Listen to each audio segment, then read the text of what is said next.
Hello, Archie Dunlop here with Talking Astrology with Archie on the weekend of November the 4th and 5th, 2023. So on Thursday evening, Sam Bankman-Fried was found guilty of 7 counts of fraud and conspiracy and so on. And apparently, he could face as much as 110 years in prison. I shouldn't think it will come to that. I have looked at his chart before, but I want to look at his chart again, particularly now that he's been found guilty in a court in New York. So, yeah, so that's the theme for today. His horoscope, what was going on when FTX and Alameda went bankrupt, which I think was November the 11th, 2022, and we can see some interesting things when we look at this chart. In particular, we get some insights into how the planet Jupiter works. We're always told that Jupiter transits are fortunate, but I think we have an example here of a very unfortunate Jupiter transit, which on the surface looks really good. But anyway, I'll be talking about that later. And first of all, I want to look at the astrology of this weekend, see what's going on. So let's look at the weekend. Okay, here we go. So top right, you can see Sam Bankman-Fried. I think call him a sort of SBF for short. But anyway, so let's look at the weekend's astrology. You will see that the moon is in Leo. Now, I've actually set this chart for noon on Sunday. I kind of wanted to set it for midnight on Sunday, so let me just switch that. There we go. Okay, so that's midnight for Sunday. So midnight on Sunday, set for New York, about halfway through the weekend. The moon is at 10 degrees and 22 minutes Leo. So for most of us, it's going to be a Leo weekend. At least the moon is going to be in Leo. The moon actually doesn't work very well in Leo. The moon doesn't have any dignity in Leo. I suppose that's not surprising.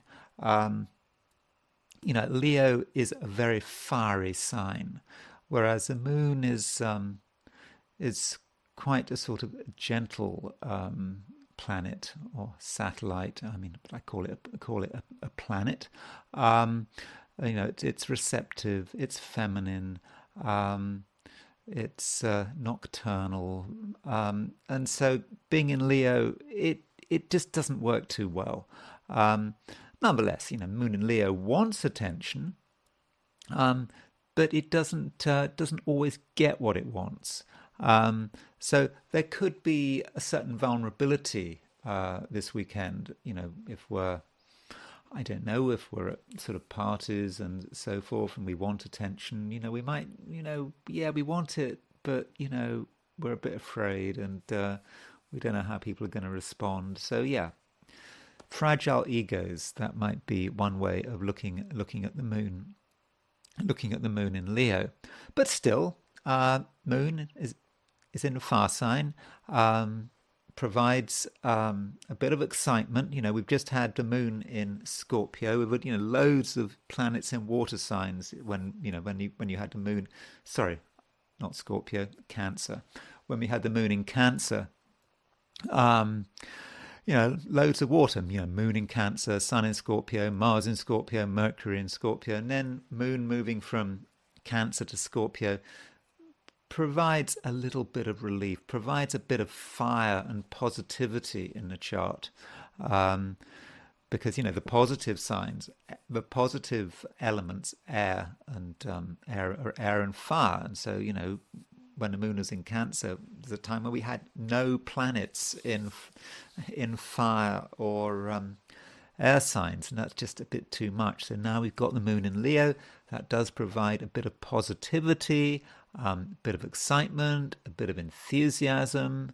With the moon when the moon's in Leo, don't be afraid of flattering people. People are really going to want to be told that they're wonderful. It's not painful to tell someone they're wonderful or to give them a compliment. Unless you're me. I don't know. I find it really difficult to give compliments. Really hard. I have to really try, and it feels very forced. I'm just not good at it. I mean, it's not that I'm an unpleasant person. I just find it difficult. It just doesn't come naturally.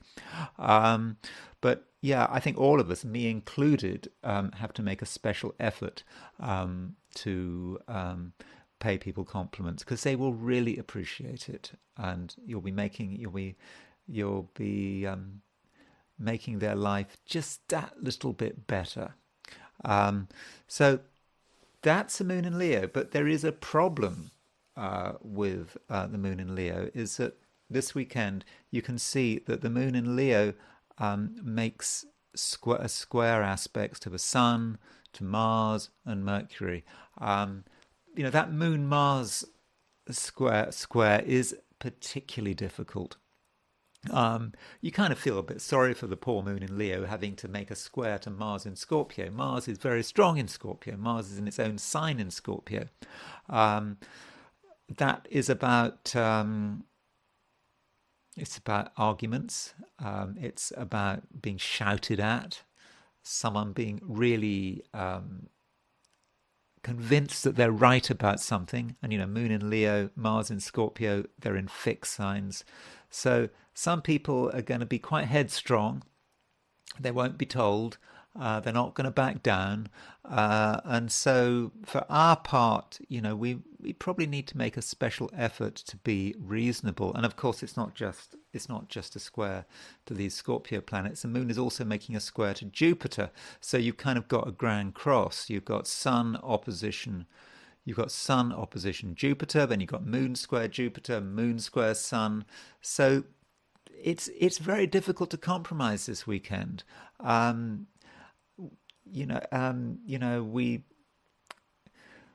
might be really into things, and we know our ego is strong, and we don't want to say we're wrong. We don't want to back down, but maybe we should. Someone's got to break the ice.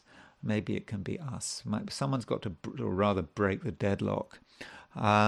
So that is a bit of a problem with this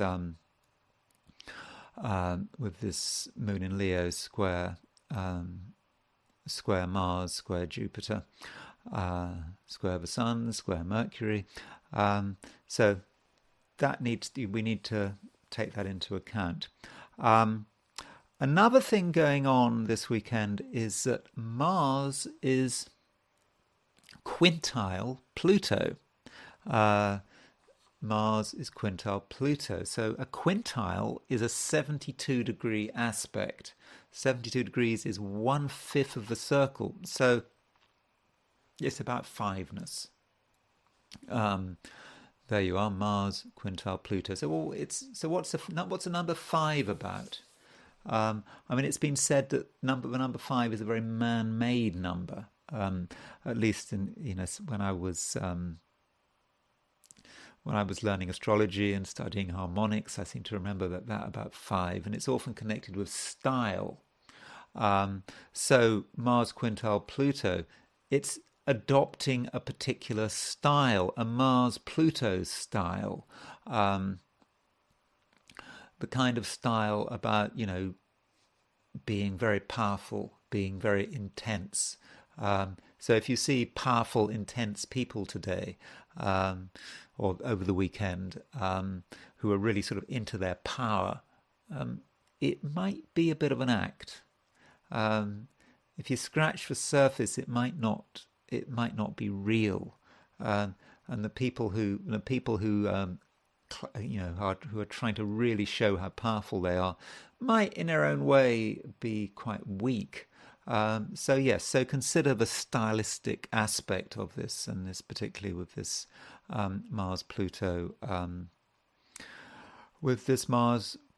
quintile.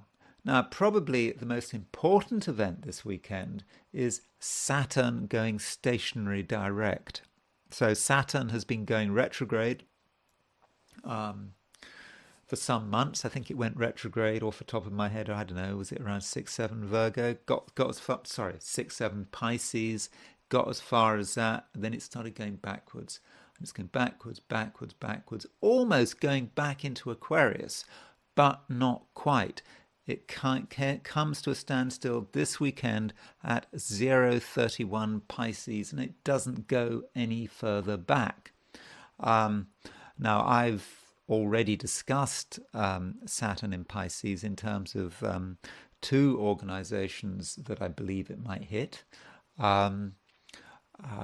which would be the Ukraine and NATO, the NATO ratification chart, because both those things came into being on August the 24th. NATO came into being on August the 24th, 1949, when I think the Congress ratified it, and Ukraine came into being on August the 24th, 1991, when they declared independence. And yeah, the Sun was in the first degree, or pretty much the first degree of Virgo. So Saturn is going stationary direct opposition that Sun. So I've talked about this before. It's problematic for Ukraine and NATO. I don't know, obscure point. If you're into Slovak politics, the new Prime Minister, Robert Fico, I think he's born in 1964. He's a Virgo, September the 15th. I do want to do a video on Slovakia and its charts, and I want to talk about Robert Fico, but I'm just mentioning him in passing. So Robert Fico, new Prime Minister of Slovakia, taking a very different approach from other European leaders. He's very skeptical about Ukraine. He's pointed out that the Ukraine is a heavily corrupt country, and he doesn't want any more Slovak money going to Ukraine. Anyway, that's a dangerous position to take. America. When you do that, the United States are capable of doing bad things to you and your country. You've got to be careful. But he has got his Saturn at, I think, 0 degrees Pisces. So Fico is having a Saturn return, and so Saturn is actually going stationary direct on his Saturn. So he needs to watch out there. But I'll be talking about. I hope to be talking about Fico and Slovakia in a few days' time. So that's So Saturn going stationary direct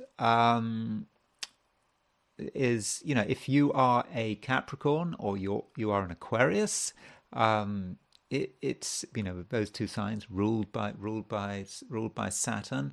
You may feel that something has changed. You may have felt that over the last few months things have been going backwards, but you haven't made as much progress as you would have liked to have made, and you may be feeling a bit despondent about it all. But finally, Saturn, your ruling planet, is stopped going backwards, and so for Aquarius and Capricorn, they may feel feel that things are getting back to normal, and probably in a way for all of us. Saturn going retrograde has its problems, but now it's going forward. So things can get easier. I think perhaps particularly on an organizational level, we're going to be challenged to sort things out now that Saturn is going direct. Maybe we've allowed things for chaos to build up for months. Now we can sort of confront the issue and say, no, that's enough of that. We've got to sort things out. Okay, so that's the weekend. And so I now want to look at the 12 signs and look at my forecasts for for um, for the weekend. So these are my forecasts for the 12 signs for this weekend, which is the 4th and 5th of November 2023. Aries, you're looking for action, and you'll put a high premium on entertainment and enjoyment. And yes, you can be the life and soul of a party. However, there is a catch. The moon in Leo is making a stressful aspect to Mars in Scorpio, and as a result, you could get involved in serious arguments. It's therefore important that you have situational awareness. Taurus, you're inclined to stay at home, or at least to hang out in places that feel very familiar with people who you know and understand. But sometimes what seems the safest option just isn't. The longer you stay in one place, the greater the tension, and certain people who you know well could be aggravating. A bit of movement might save the day, or even save the weekend. Gemini, this weekend you're quite pleased with yourself, and it shows in your choice of words. That's fine, provided you don't take things too far. Also, avoid competitive situations. It might seem like an interesting challenge, but when egos get involved, there could be serious fallout. Drive carefully and keep a close eye on the road. Cancer, it might be the weekend, but there are some financial issues to address. You might be aware that you or someone else is spending too much money, or someone is trying to charge you too much for some, goods or services. You have to be firm, but you always have to be diplomatic. It's a time when financial security is more important than self-esteem.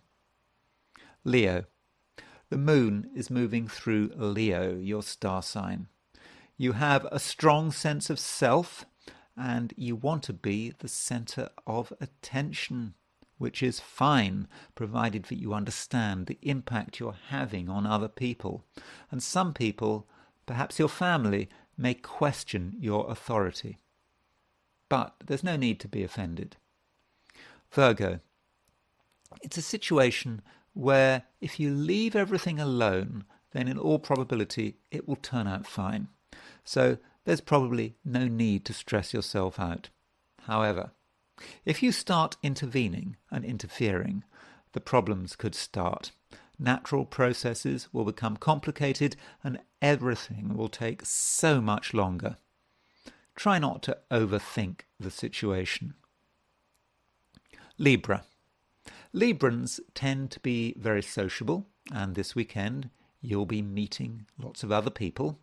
And while there is a temptation to live for the moment, you do have to consider the consequences of your actions.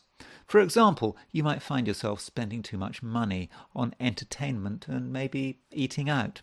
So it might be best if you just decide on a budget and stick to it. Scorpio, it can be a useful weekend. The moon is in your solar 10th house, connected with career and business. And it makes a dynamic aspect to Mars in Scorpio, your star sign. So Mars is going through your star sign, and yes, Moon makes a dynamic aspect to Mars. You can get things moving in a big way, and at the same time, other people will find it difficult to resist. But don't be a bully. Sagittarius, you're not happy with the way things are and you're looking for something different. You can certainly find new things to amuse you, but you have to be careful how you go. There's a danger that you blunder into things that you don't fully understand. And in a general sense, you need to watch out for hidden obstacles. Capricorn, you can't take things at face value. At least today you can't. This is, you might see things on the surface and think you understand. You understand it because surface appearances are fine, but deep down, things are very different. Things that are out of sight are that's what really matters. But it's not really that you have to find out what the real picture is. Rather, you have to accept that you don't know, that there are aspects to your social environment that could be surprising. Aquarius, over the weekend, you have to balance your own needs and other people's needs. You want to make progress on your various projects, yet friends, family and partners are making demands on your time. You can't go all the way in one direction. You have to balance the competing pressures. Pisces, you might notice that things are a bit of a mess. It mightn't be your problem or your fault, but you must still do something about it. But if you spend too much time picking over the details, you could lose something. Indeed, a bit of tidiness is essential to the human condition. In other words, a bit of untidiness is essential to the human condition. In other words, perfection is an impossible ideal. And as a Piscean, you should know this. Okay, so I'm now going to move to the I Ching. As always, I ask the question, what is this weekend going to be like for people watching this video? The hexagram I got was this one, hexagram 17. Following, and it does not move. So this weekend we perhaps need to focus on perhaps the people who are following us.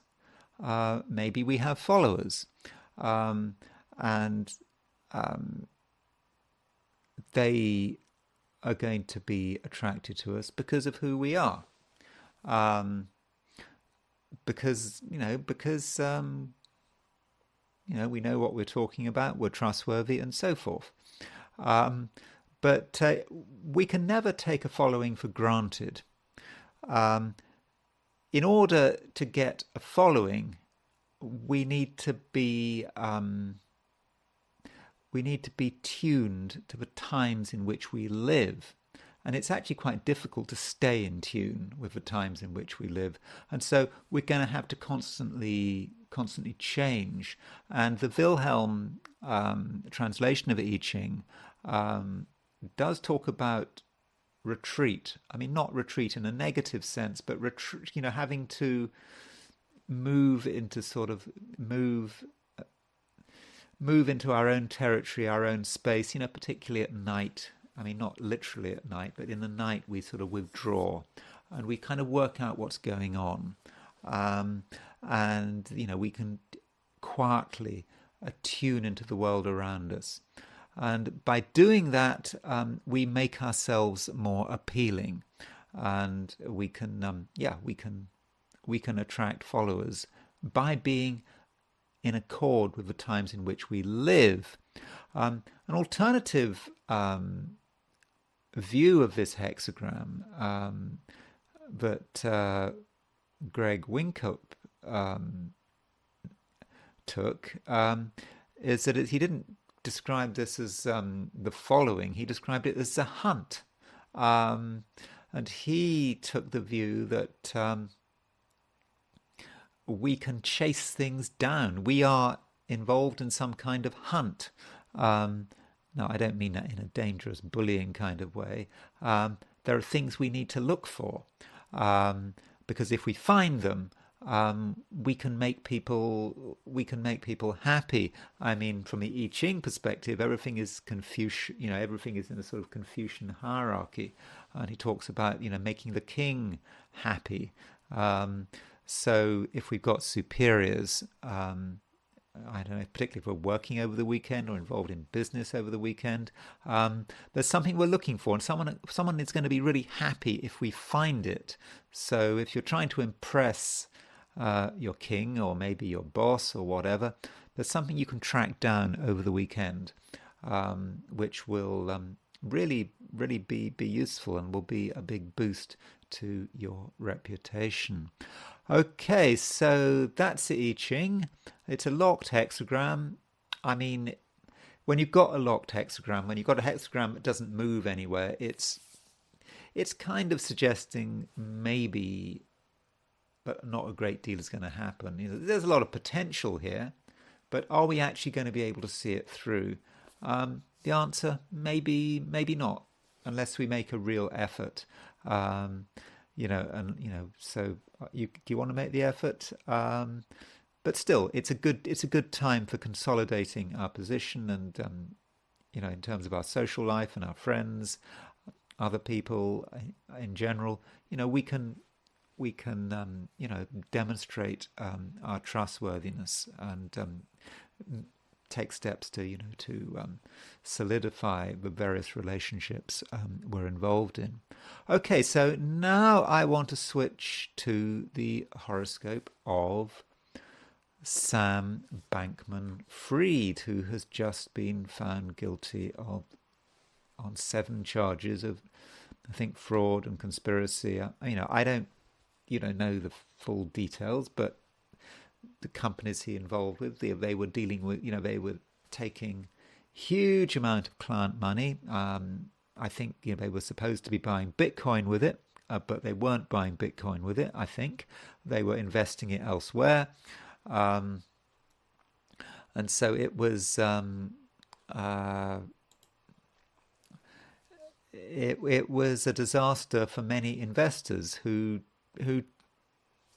trusted him, who trusted FTX. There was a lot of advertising. I think it was FTX. I think it might have even been advertised on the Super Bowl. So they seemed legitimate, and so this thing was a big blow for the cryptocurrency industry. Interesting, just as in the run-up to this verdict, that Bitcoin went up a huge amount.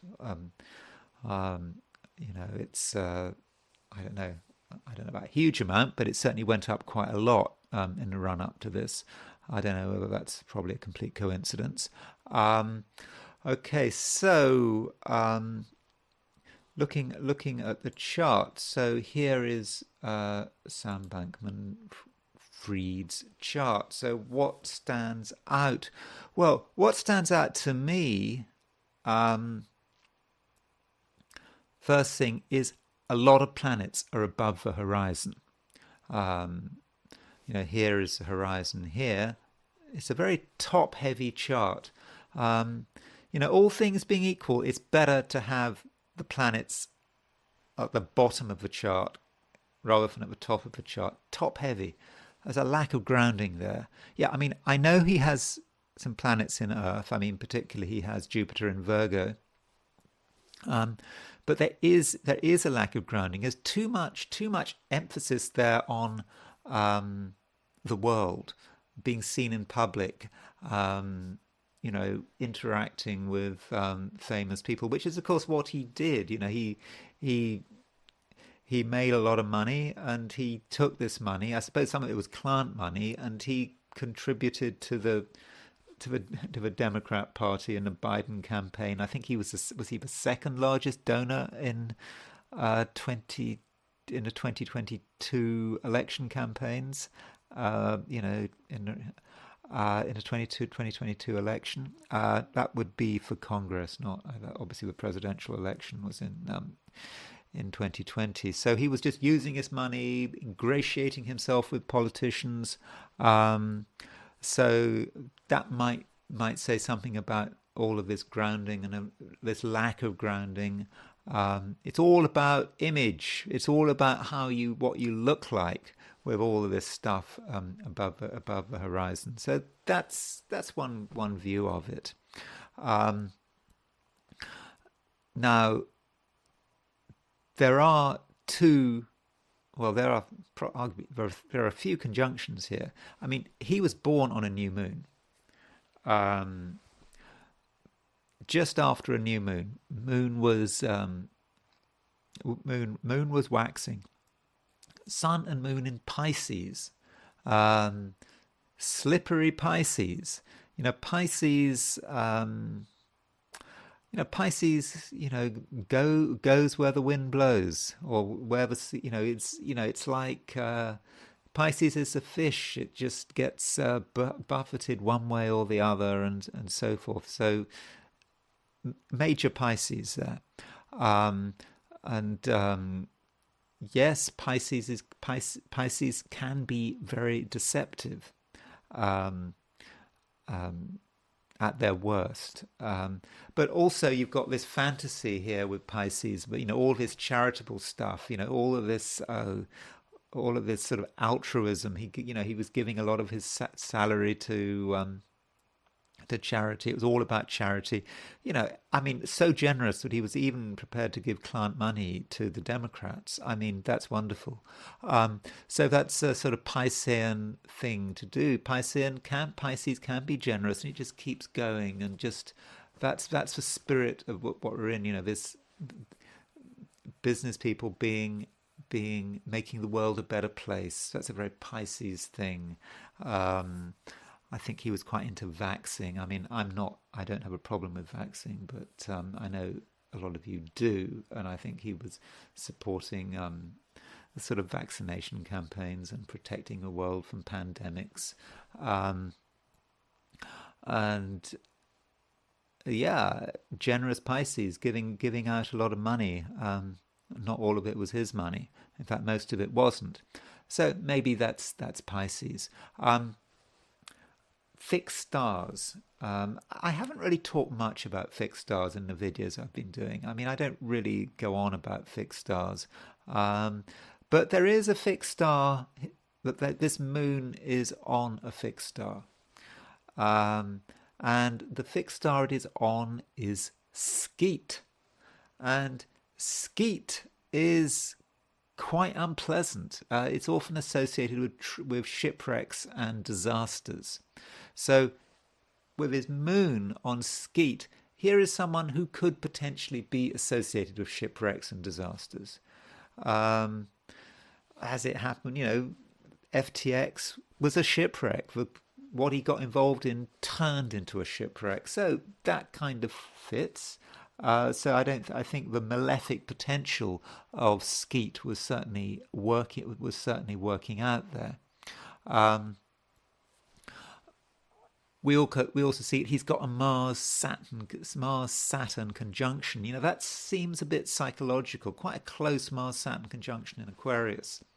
Now, I believe he says he has ADHD, and he's really obsessive about playing certain video games. I think that could be a Mars-Saturn thing. Sometimes when I see people who have Mars-Saturn, dynamic Mars-Saturn aspects in their horoscopes, I suggest that they do physical activity, non-dangerous physical activity, maybe martial arts or even drumming, something like that, to really get the tension out. But in his case, maybe it's just that Mars-Saturn, the tension of Mars-Saturn. That's why he has to play video games. I think it's really, I don't know what the situation is like anymore. I don't know what the situation is like at the moment. That's something he certainly has to do, or used to feel that he had to do. Another conjunction, Uranus-Neptune in Capricorn.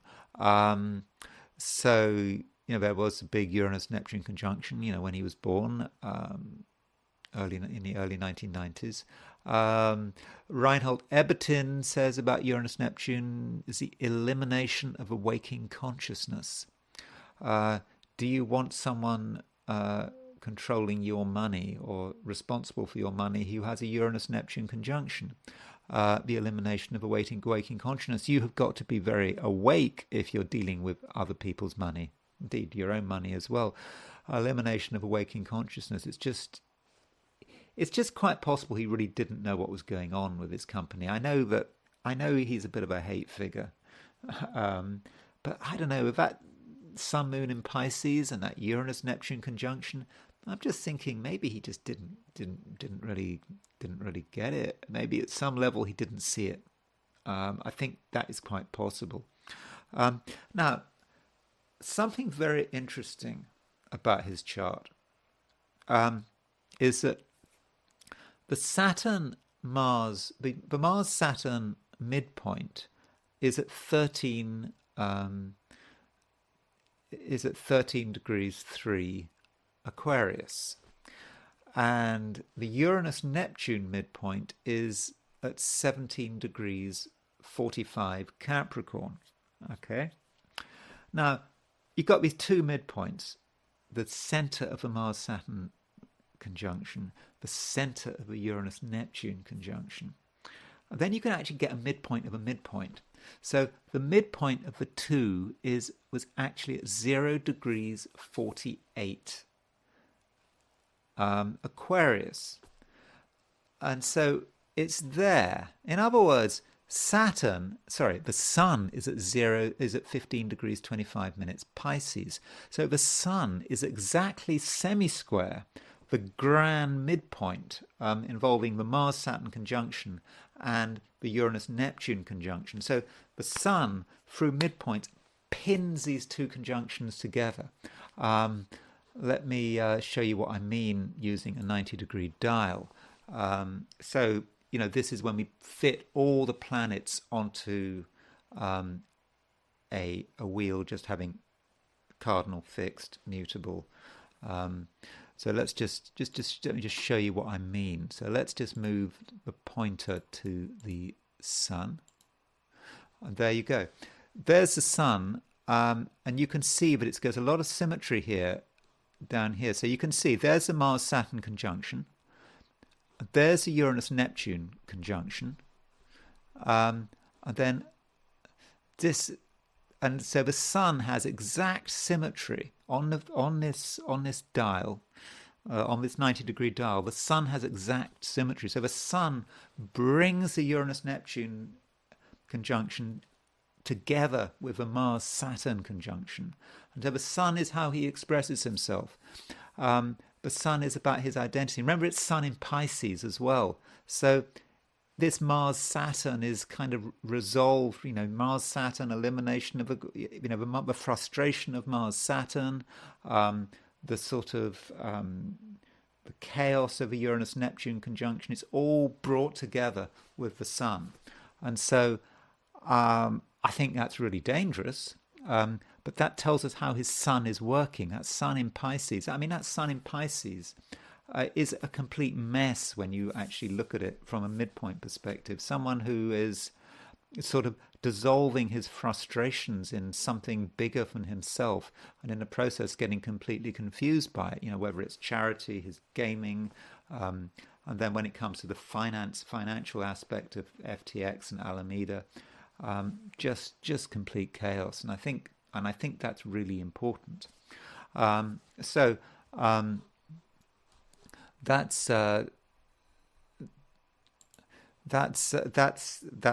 So that Sun, I think, becomes really important in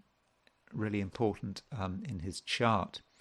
Okay, so what about what was going on when it all collapsed?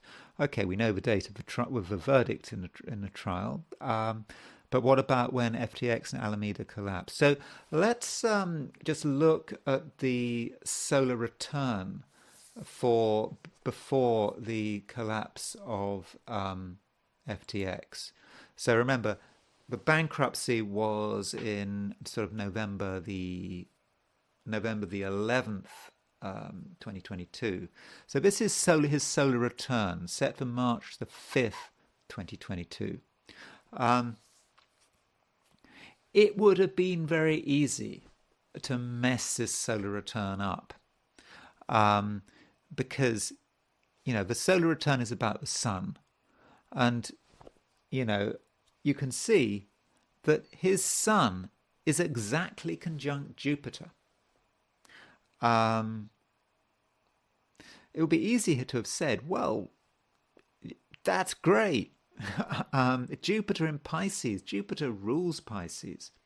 And having Jupiter conjunct Sun like that is just great. It's going to be a brilliant year, isn't it? But just remember what I just said about the Sun. We need to really understand the condition of his Sun. And the condition of his Sun when he was born, and the condition of his Sun is that it's on this Mars, Saturn, and Uranus, Neptune midpoint. So let's not forget that. But I think still it might have been very easy to misunderstand that solar return. Now, when you're looking at a solar return, I often find it's not just the sun's aspects, but it's also the moon's aspects to consider. Look at the moon in this.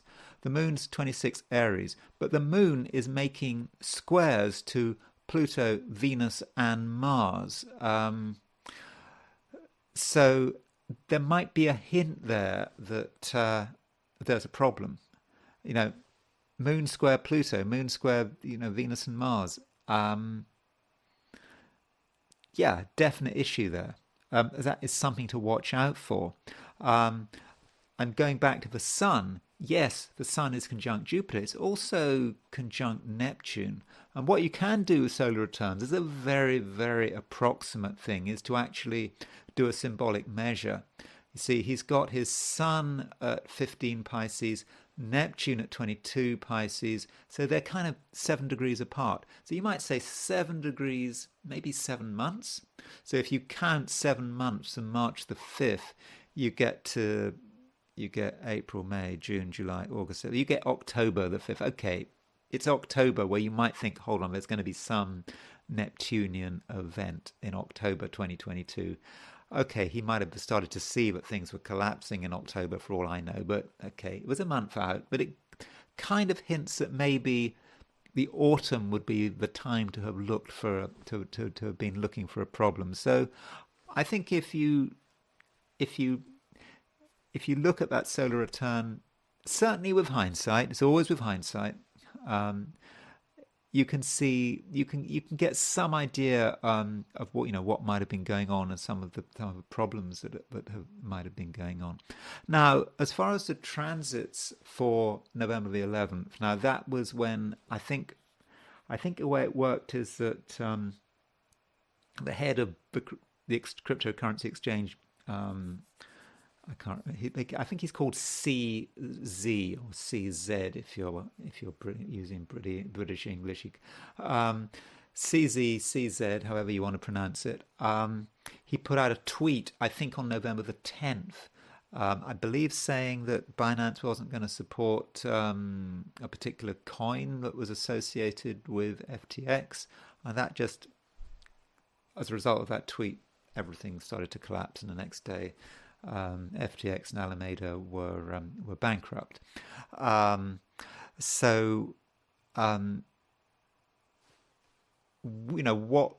What was going on? Yeah, what was going on then? So let's look at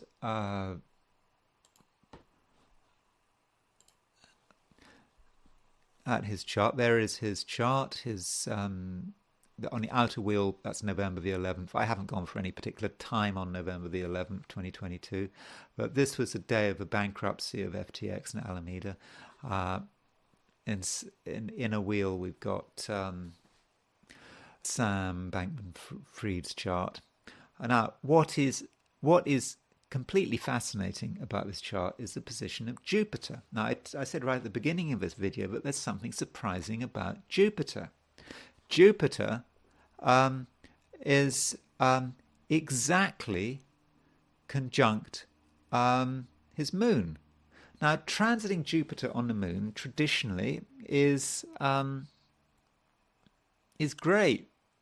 It's one of the best aspects. Sort of love, happiness, everything's going well. But Jupiter conjunct his moon was when his everything went.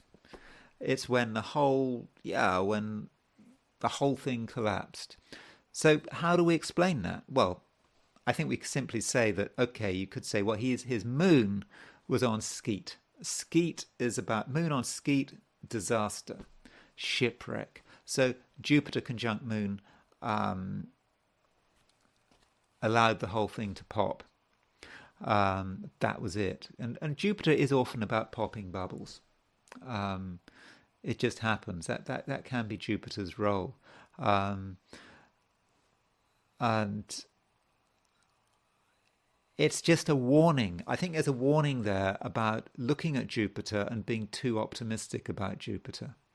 I can remember when I was first doing horoscopes in the 80s, and I used to do written horoscopes. I used to do massive written horoscopes. It's actually the only way to learn. It's one of the best ways to learn astrology, to do big written horoscopes. But it takes ages. And I'd always look at transits, and I'd look at Jupiter transits, and I'd always say, well, I'd always, be positive about them. And I knew fairly quickly found out that Jupiter is not as positive as the books say. And so Jupiter on his moon wasn't just not positive, it was completely negative. So I think there's a big warning here in this chart about how we use Jupiter transits. Another thing about this chart and what was going on in his life, you would notice. Look at how old he was. He is really young. At this stage, I think he was worth something like $26 billion just before the bankruptcies. Really young. He was only 30 years old. In other words, he'd just come out of his Saturn return. So you can see his Saturn is at 13 degrees Aquarius. At the time of the bankruptcy, Saturn was at 1855 Aquarius. So he was still really in his Saturn return. And one thing he has is he has a Venus-Saturn conjunction. Venus-Saturn conjunctions can be difficult. Venus is a planet. Venus is a planet is often connected with money, and so he had Saturn moving towards a conjunction of Venus. Venus being Venus being conjunct Saturn anyway. So if you've got Venus conjunct Saturn and then Saturn conjuncts your Venus, that was it. He might have thought he had escaped his Saturn return, but that was the final kick of him basically losing everything. And this Saturn was square Uranus. You can see that there was Saturn was square Uranus, and Uranus was opposition Mercury and the Sun. So you can see this T-square, Uranus opposition Mercury and the Sun, and Saturn was square that. So in a way, this T-square was putting a huge amount of pressure on his sort of Venus-Saturn-Mars conjunction.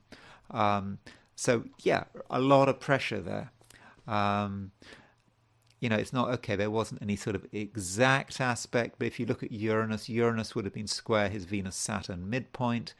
Saturn was conjunct his Venus. The Sun was exactly square his Venus. Sun in Scorpio, square Venus in Sagittarius, Venus in Aquarius. So the Sun was really acting as a trigger. So Saturn was around his conjunction of Venus, and then the Sun came along, and that was the trigger.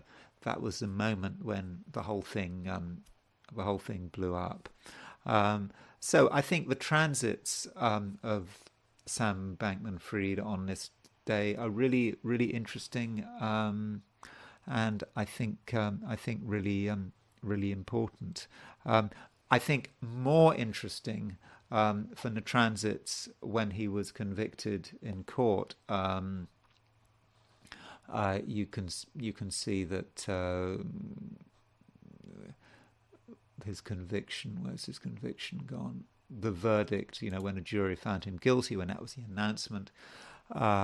This was a chart of the announcement. And just looking at the transits, there's nothing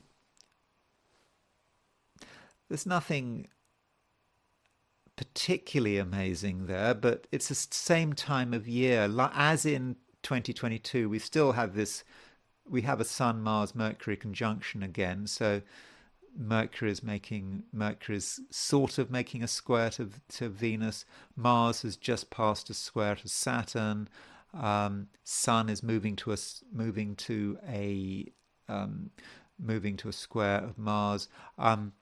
So if his Mars at 12 Aquarius, we can see that the the transiting Sun Mars midpoint is at 12 Scorpio. So the Sun and Mars were hitting his Mars. So yeah, there's certainly something going on there. So those are his transits. Finally, okay, secondary progressions. These are the secondary progressions for Sam Bankman-Fried. This is actually the whole secondary progressed chart. So this is the chart for this is a chart for April the 6th, 1992. If I move everything forward, this is a month after he was born. Remember, he's around. How old is he? He's 31. So we move the planets 31 days later, and so we can. So I think we get some idea about what might be going on in his life. And so looking at a whole progressed chart, I'm not going to go into details about how the progressed ascendant and progressed midheaven are worked out, but the way it's worked with a progressed midheaven, you move a midheaven 31 degrees, and then you use something called a table of houses to read off the ascendant, and so that's how we get this progressed chart. And so what's kind of interesting about it is the position of the moon. Moon fairly close to the 12th house cusp, and as we know, he's about to be sentenced to prison. I mean, I think he's already in prison, but prison, that comes to mind. And the moon is actually conjunct, the progressed moon his progressed moon is conjunct the fixed star Algol, Caput Algol, the head of the demon. That is the Medusa's head, I think, held up by Perseus. So that's not great. So his progressions are sort of hinting that something may not be absolutely right, and you can see that his Mercury-Venus conjunction is moving to a square of his ascendant, and Mars is quite close to the midheaven.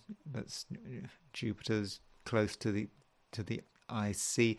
Now that's interesting that his progressed at the moment, his progressed Mars and his progressed Jupiter are in opposition to each other. Now that would have been going on for a couple of years, but it's interesting that he's just been found guilty right after a Mars-Jupiter opposition in the sky. So overall, Sam Bankman-Fried may have many problems. He may have done some really bad things, but one thing you cannot say about him is that he's got a boring chart, because he has not got a boring chart. Sam Bankman-Fried's chart is completely amazing. It's really interesting, and I think one could spend a long time looking at it, and probably I've already spent too long looking at it from your perspective. Anyway, I hope you found that chart interesting, and I will talk to you again on Monday.